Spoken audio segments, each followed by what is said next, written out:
Hi hello అందరికీ నమస్తే. ఈరోజైతే చికెన్ దమ్ బిర్యానీ ఏ విధంగా ప్రిపేర్ చేసుకోవాలో చూపించిపోతున్నాను. చాలా ఈజీ ప్రాసెస్ అండి, చాలా టేస్టీగా ఉంటుంది. ఇక నేను లెగ్ పీసెస్తోనే చేస్తున్నాను.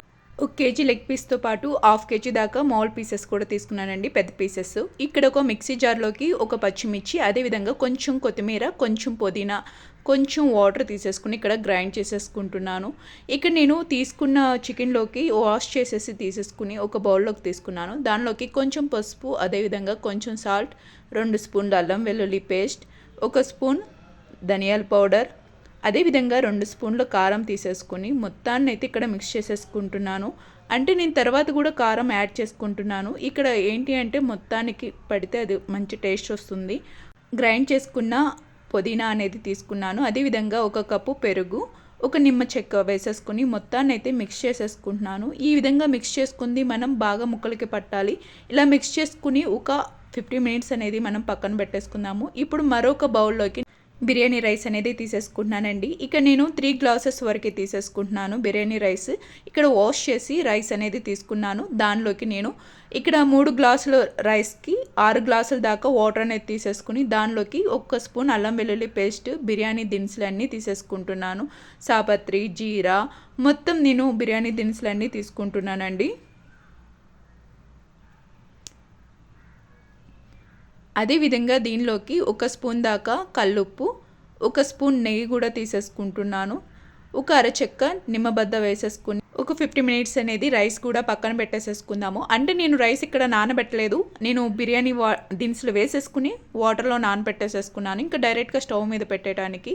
ఇప్పుడు స్టవ్ మీద ఒక బాండి పెట్టేసేసి దానిలోకి కొంచెం నూనె, అదేవిధంగా దానిలో కొంచెం నెయ్యి వేసేసి ఆనియన్స్ అనేది సన్నగా కట్ చేసేసి మనకి ఎన్ని ఆనియన్స్ అయితే కావాలనుకుంటున్నామో అన్ని ఆనియన్స్ ఇక్కడ నేను 2 పెద్ద ఉల్లిపాయలు ఆనియన్స్ అనేది వేయించేసేసుకుని పక్కన పెట్టేసుకుంటున్నానండి. అదే బండిలో నేను ఇక్కడ చికెన్ కూడా కుక్ చేసేసుకుంటున్నాను. ఆయిలే మనకి సరిపోతుంది. దానిలో నేను ఇక్కడ బిర్యానీ దినుసులు అన్నీ తీసేసుకుంటున్నాను. ఆల్రెడీ మనం నానబెట్టుకున్న చికెన్ కూడా యాడ్ చేసేసుకోవాలి. చికెన్ యాడ్ చేసేసుకున్న కొంచెం సేపటికే మనకి చికెన్లో ఉండే వాటర్ అనేది బయటకు రిలీజ్ అయిపోయి చికెన్ అనేది చక్కగా కుక్ అయిపోతుంది. మీడియం ఫ్లేమ్లో పెట్టుకుని చక్కగా కుక్ చేసుకుంటే చికెన్ అనేది బాగా కుక్ అయిపోతుంది. ఏమాత్రం వాటర్ అవసరం లేదు. మరొక స్టవ్ మీద ఆల్రెడీ మనం నానబెట్టుకున్న రైస్ని అయితే ఇక్కడ నేను అదే బౌల్తో ఇక్కడ పెట్టేసేసుకుంటున్నానండి. రైస్ కూడా కుక్ చేసేసుకుంటున్నాను. ఇక్కడ మనకి రైస్ అనేది 70% అనేది కుక్ అయిపోవాలి.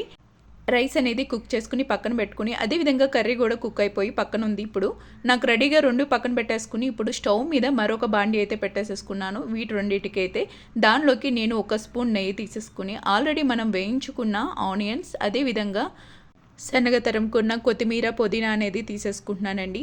ఇలా తీసుకున్నాక దాని మీద ఇక్కడ నేను లేయర్గా రైస్ అనేది వేసేసుకుంటున్నాను. మనకి దమ్ బిర్యానీ అనేది ఫస్ట్కి నేను ఆల్రెడీ కుక్ చేసుకున్న రైస్ 70% కుక్ అయ్యాక దానిలో ఉండే వాటర్ వంచేసేసి జస్ట్ రైస్ వరకే నేను ఇక్కడ తీసేసుకుంటున్నాను. ఒక లేయర్ వేసాక మనం ఆల్రెడీ చేసుకున్న కర్రీ ఉంది కదా, ఆ కర్రీని వేసేసుకుని దానిపైన మళ్ళీ ఇంకో లేయర్ రైస్ అనేది తీసేసుకుని ఇక్కడ లేయర్లుగా వేసేసుకుంటూ దానిపైన ఆనియన్స్, కొత్తిమీర వాటితో మనం మళ్ళీ గార్నిష్ చేసుకుంటూ మళ్ళీ లేయర్గా వేసుకుంటూ రైస్ అనేది పెట్టుకోవాలి.